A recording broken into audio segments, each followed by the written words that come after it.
Сегодня мы продолжим говорить о деловом костюме. Это, в частности, костюм, состоящий из жакета и юбки, жакета и брюк и платья-футляра. Что касается юбки. Юбка не должна обтягивать фигуру, она должна соответствовать возрасту и комплекции женщины. Она может скрывать недостатки вашей фигуры и подчеркивать ее достоинства. Каковы базовые фасоны юбки? Это юбка прямая, юбка-карандаш и юбка А-образного силуэта. Как проверяют длину юбки? Длина юбки должна быть на ладонь выше или ниже середины колена.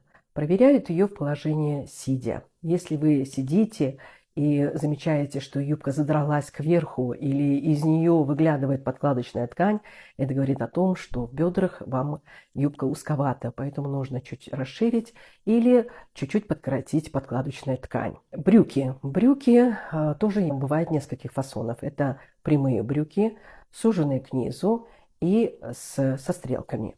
Длина брюк. Длина прямых брюк должна доходить до середины каблука обуви. Суженные брюки не должны быть выше 2 см от щиколотки. Платье-футляр. Платье-футляр может быть без рукавов и с коротким рукавом. Конечно, на деловые встречи нужно носить платье с рукавами.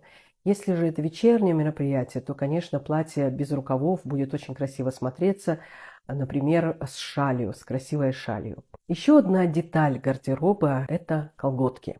Колготки должны быть качественные, колготки должны соответствовать вашему образу, вашему костюму и подбираться с учетом вашей обуви. И, конечно же, колготки зависят от объема ваших ног. Если у вас полные ноги, то предпочтительные оттенки, более темные оттенки. Если же у вас худые ноги, то зрительно увеличивают колготки более светлых тонов.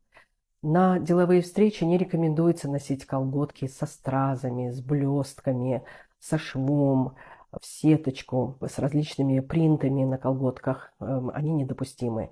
В летний, весенний сезон размер колготок это от 8 до 15 ден.